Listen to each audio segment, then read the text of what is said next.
MUDA site ಹಗರಣ ಕೇಸ್ನಲ್ಲಿ ರಾಜ್ಯ ಸರ್ಕಾರ ಮಹತ್ವದ ಸರ್ಜರಿಯನ್ನ ಮಾಡಿದೆ.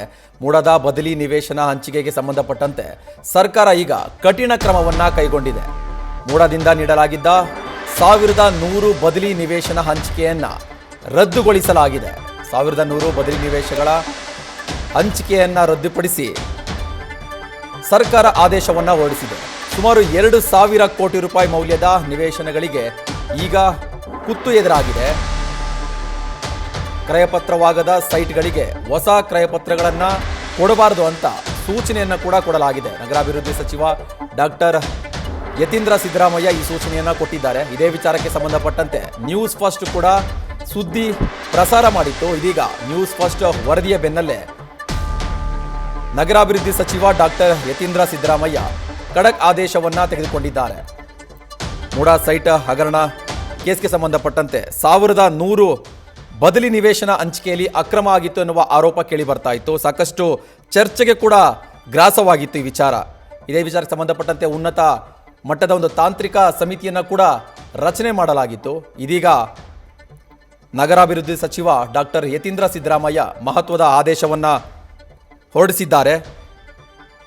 2023 ಮಾರ್ಚ್ 14ರಂದು ಸರ್ಕಾರ ಹೊರಡಿಸಿದ್ದ ಆದೇಶವನ್ನು ಉಲ್ಲಂಘನೆ ಮಾಡಿ ಈ ಸೈಟ್ಗಳನ್ನು ಹಂಚಿಕೆ ಮಾಡಲಾಗಿದೆ ಅಂತೇಳಿ ಆರೋಪ ಬಂದಿತ್ತು. ಈಗ ಎಲ್ಲ ಸೈಟ್ಗಳ ಅಂದರೆ 1100 ಸೈಟ್ಗಳ ಹಂಚಿಕೆಯನ್ನು ರದ್ದುಗೊಳಿಸಲಾಗಿದೆ.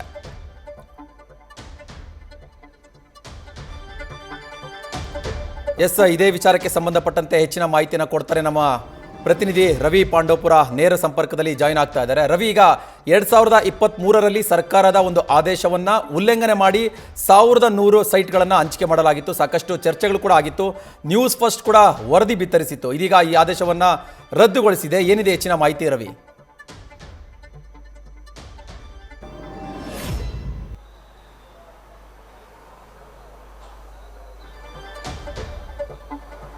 ಭರತ್, ಮೈಸೂರು ನಗರಾಭಿವೃದ್ಧಿ ಪ್ರಾಧಿಕಾರದಲ್ಲಿ ಬರೋಬ್ಬರಿ 1100 ಸೈಟ್ಗಳನ್ನು ಅಕ್ರಮವಾಗಿ ಹಂಚಿಕೆ ಮಾಡಲಾಗಿದೆ ಅಂತ ಹೇಳಿ ಆರೋಪಿಸಲಾಗಿತ್ತು.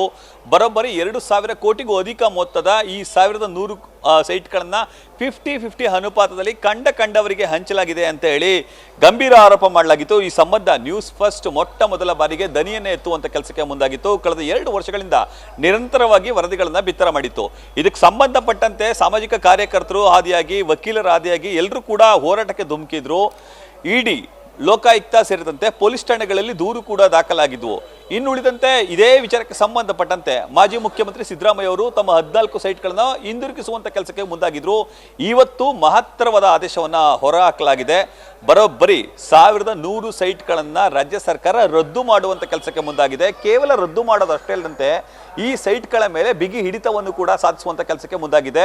ಖಾತೆ ಮಾಡಬಾರ್ದು, ಒಂದು ವೇಳೆ ಖಾತೆ ಮಾಡಿದ್ರೆ ಅದನ್ನ ರದ್ದು ಮಾಡಬೇಕು, ಜೊತೆಗೆ ಈ ಸೈಟ್ಗಳೆಲ್ಲವನ್ನು ಕೂಡ ರಕ್ಷಣೆ ಮಾಡಬೇಕು ಅನ್ನೋ ಒಂದು ಮಹತ್ತರ ಆದೇಶವನ್ನು ಹೊರಡಿಸುವಂತ ಕೆಲಸಕ್ಕೆ ಮುಂದಾಗಿದೆ. ಆ ಮೂಲಕ ಮೂಡಾದಲ್ಲಿ ನಡೆದಿದ್ದಂತಹ ಅಕ್ರಮಕ್ಕೆ ಇತಿಶ್ರೀಯನ್ನ ಹಾಡಲಾಗಿದೆ. ಅದು ನ್ಯೂಸ್ ಫಸ್ಟ್ ನ ದೊಡ್ಡ ಗೆಲುವು ಅಂತ ಹೇಳಿದ್ರು ತಪ್ಪಾಗ್ಲಿಕ್ಕಿಲ್ಲ. ನಮ್ಮ ಜೊತೆ ಆರ್ಟಿಐನ ಕಾರ್ಯಕರ್ತರಾದ ಗಂಗರಾಜ್ ಅವರು ಇದ್ದಾರೆ, ನಾನು ಮಾತಾಡಿಸ್ತೀನಿ. ಸರ್, ಈ 1100 ಸೈಟ್ಗಳನ್ನು ವಾಪಸ್ ತೆಗೆದುಕೊಳ್ಳುವಂತ ಕೆಲಸಕ್ಕೆ ಮುಂದಾಗಿದೆ, ನಿಮ್ಮ ಮೊದಲ ಪ್ರತಿಕ್ರಿಯೆ ಸರ್?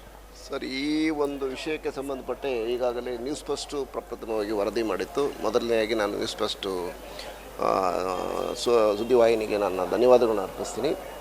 ಹಾಗೆ ಇವರು ಏನಿವಾಗ ಆದೇಶ ಮಾಡಿದರೆ ಇದರಲ್ಲಿ ಒಪ್ಕೊತೀನಿ. ಇದರೊಳಗೆ ವಾಪಸ್ ತೊಗೊಳ್ಳೋದು ಬಿಡೋದು ನೆಕ್ಸ್ಟ್ ಪ್ರಕ್ರಿಯೆ.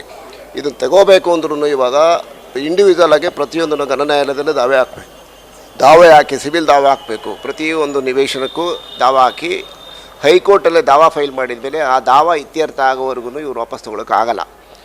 ಒಂದು, ಖಾತೆಗಳು ರದ್ದು ಮಾಡಲಿಕ್ಕೆ ಅವ್ರಿಗೆ ನೋಟಿಸ್ ಕೊಡಬೇಕು. ಎಲ್ಲರಿಗೂ ನೋಟಿಸ್ ಕೊಟ್ಟು ಅವರೊಂದು ವಿಚಾರಣೆ ಕರೆದು ರದ್ದು ಮಾಡಬೇಕು. ಖಾತೆ ರದ್ದು ಮಾಡ್ತೀವಿ ಅಂತ ಹೇಳಿಲ್ಲ. ಖಾತೆ ಮಾಡೋದು ರಿಜಿಸ್ಟರ್ ಆಗಿರೋದನ್ನ ಖಾತೆ ಮಾಡೋದ್ರಲ್ಲಿ ಮತ್ತೆ ತಡೆ ಹಿಡೀರಿ ಅಂತ ಹೇಳಿದ್ದಾರೆ ಫರ್ದರು.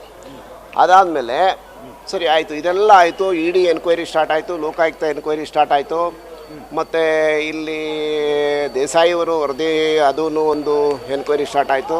ಎಲ್ಲ ಸ್ಟಾರ್ಟ್ ಆದ್ರೂ ಈ ಅಕ್ರಮದಲ್ಲಿ ಭಾಗಿಯಾಗಿದ್ದಂತಹ ಮೈಸೂರು ನಗರಾಭಿವೃದ್ಧಿ ಪ್ರಾಧಿಕಾರ, ಏನು ಮೈಸೂರು ನಗರಾಭಿವೃದ್ಧಿ ಪ್ರಾಧಿಕಾರದ ಅಕ್ರಮದಲ್ಲಿ ಭಾಗಿಯಾಗಿದ್ದಂಥ ಅಧಿಕಾರಿಗಳು ಹಾಗೂ ಸಿಬ್ಬಂದಿಗಳನ್ನ ಯಾಕೆ ಇಲ್ಲಿವರೆಗೂ ಇಲ್ಲಿಂದ ವರ್ಗಾವಣೆ ಮಾಡಿಲ್ಲ? ಈ ಅಕ್ರಮದಲ್ಲಿ ಭಾಗಿಯಾಗಿದ್ದರೆ ಸಹಕರಿಸಿದಂತಹ ಅಧಿಕಾರಿಗಳನ್ನ ಕಮಿಷನರು ಟ್ರಾನ್ಸ್ಫರ್ ಆದರು, ಇನ್ನೊಬ್ಬರು ಟ್ರಾನ್ಸ್ಫರ್ ಆದ್ರಲ್ವ ಸರ್. ಕೇಸ್ ವರ್ಕರಿಂದ ಮ್ಯಾನೇಜರು, ತಹಸೀಲ್ದಾರು, ಸೆಕ್ರೆಟ್ರಿ ಅವರು ಹೊಣೆಗಾರರಾಗಿದ್ದಾರಲ್ವ, ಅವ್ರನ್ನ ಯಾಕೆ ಇಲ್ಲಿವರೆಗೂ ಇಲ್ಲೇ ಇಟ್ಕೊಂಡಿದ್ದೀರಾ ನೀವು? ಅದನ್ನು ಹೇಳಿ ನಾನು ಮೊದಲು ಇವ್ರನ್ನ ಹೊರಗಡೆಗೆ ಹಾಕಬೇಕು. ಇವರೆಲ್ಲರ ವಿರುದ್ಧ ಕ್ರಿಮಿನಲ್ ಪ್ರಕರಣ ದಾಖಲಾಗಬೇಕು. ಸರ್, ರಾಜ್ಯ ಸರ್ಕಾರದ ಇವತ್ತಿನ ನಿರ್ಧಾರದ ಬಗ್ಗೆ ನಿಮ್ಮ ಪ್ರತಿಕ್ರಿಯೆ ಸರ್? ನಿರ್ಧಾರ ಒಳ್ಳೆ ನಿರ್ಧಾರ ಇದೆ, ಇದು ಇಂಪ್ಲಿಮೆಂಟ್ ಆಗಬೇಕು. ಇಂಪ್ಲಿಮೆಂಟ್ ಆಗೋವರೆಗೂ ಇರೋಲ್ಲ. ಹೈಕೋರ್ಟಲ್ಲಿ ನಟೇಶ್ ವಿರುದ್ಧ ಒಂದು ದೂರು ದಾಖಲು ಮಾಡಿದ್ದಾರೆ, ಇಡಿ ಅವ್ರ ದೂರು. ಯಾಕೆ ಅದನ್ನು ಇನ್ನೂ ಇತ್ಯರ್ಥ ಆಗ್ತಾ ಇಲ್ಲ? ಅದಕ್ಕೆ ಯಾಕೆ ಅದನ್ನು ಡೇಟ್ ಹೋಯ್ತೈತೆ ಮುಂದಕ್ಕೆ? ಮೊದಲ ಅಪರಾಧ ಮಾಡಿದನು DB ನಟೇಶು. ಇದೇ ದಿನೇಶ್ ಅವರು ಜೈಲಿಗೆ ಹೋಗ್ಬಿಟ್ಟು ಬಂದಿದ್ದಾರೆ. ನಟೇಶಿಗೆ ಯಾಕೆ ಕ್ರಿಮಿನಲ್ ಆಕ್ಷನ್ ಆಗಿಲ್ಲ? ಅವ್ನಿಗೆ ಯಾಕೆ ಬಡ್ತಿ ಕೊಟ್ಟರು ಹೇಳಿ? ಯಾಕೆ ಬಡ್ತಿ ಕೊಟ್ಟರು? ಅವನ್ನ ಇದಕ್ಕೆ ಏನೋ IAS ರ್ಯಾಂಕಿಗೆ ಹೋಗ್ಲಿಕ್ಕೆ ಬಡ್ತಿ ಹಾಕ್ಕೊಟ್ಟಿದ್ದಾರೆ ಅವನಿಗೆ. ನಮ್ಮ ಜೊತೆ ಇನ್ನೊಬ್ರು RTI ಕಾರ್ಯಕರ್ತಂತಹ ಸ್ನೇಹಮಯಿ ಕೃಷ್ಣ ಅವರು ಇದ್ದಾರೆ, ನಾನು ಅವ್ರನ್ನ ಮಾತಾಡ್ತಾ ಹೋಗ್ತೀನಿ. ಸರ್, ರಾಜ್ಯ ಸರ್ಕಾರ ಮಹತ್ತರವಾದ ಆದೇಶ ಹೊರಡಿಸಿದೆ ಸರ್, ಮೊದಲಿಗೆ ನಿಮ್ಮ ಪ್ರತಿಕ್ರಿಯೆ ಸರ್? ನಮ್ಮ ಒಂದು ಹೋರಾಟಕ್ಕೆ ಒಂದು ಜಯ ಸಿಕ್ಕಿದೆ.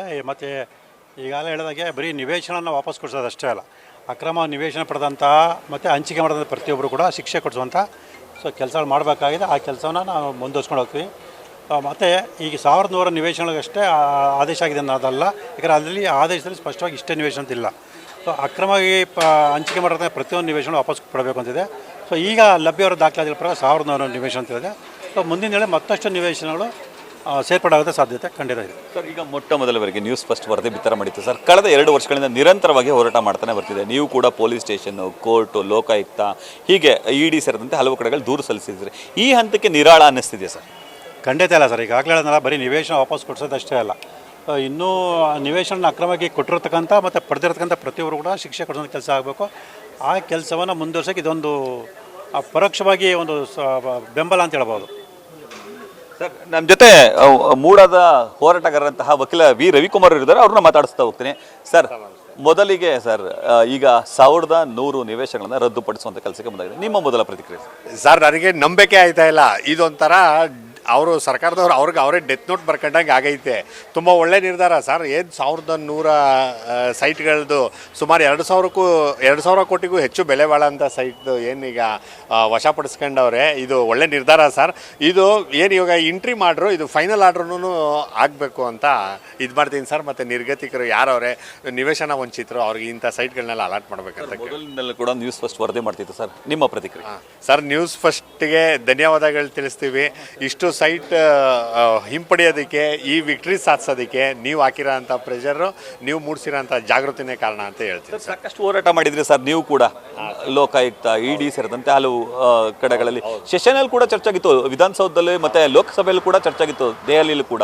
ಈ ಹಂತಕ್ಕೆ ನಿರಾಳ ಅನ್ನಿಸ್ತಿದೆ ಸರ್? ಸರ್, ಸದ್ಯಕ್ಕೆ ಈಗ ಫಸ್ಟ್ ವಿಕ್ಟ್ರಿ ಸರ್. ಈಗ ಏಕಸದಸ್ಯ ಪೀಠದವರು ಈಗ ನೋಡಿ, ಅಥಾರಿಟಿನೇ ಬೇರೆ, ಕಮಿಷನರೇ ಬೇರೆ. ಕಮಿಷನರು ಅಥಾರಿಟಿ ತಗೊಳ್ಳೋಂತಹ ಕಮಿಷನರು ಅಥಾರಿಟಿಗೆ ಇವ್ರು ಏನು ರೆಕಮೆಂಡ್ ಮಾಡ್ತಾರೋ ಅದನ್ನು ಕೊಟ್ಟು ಸಾರಿ ಅಣ್ಣ ಇದು ಇದಿಷ್ಟು ವಕೀಲ ವಿ ರವಿಕುಮಾರ್ ಅವರ ಮಾತು.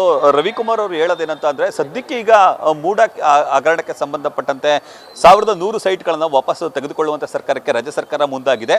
ಇದು ನಿಜಕ್ಕೂ ಮಹತ್ತರವಾದ ಬೆಳವಣಿಗೆ ಅನ್ನೋ ಮಾತನ್ನು ಹೇಳ್ತಾರೆ ಭರತ್. ಧನ್ಯವಾದ ರವಿ ತಮ್ಮ ಮಾಹಿತಿಗಾಗಿ. ನ್ಯೂಸ್ ಫಸ್ಟ್ ನಿರ್ಭೀತಿಯಿಂದ ನಿಮ್ಮ ಪರವಾಗಿ.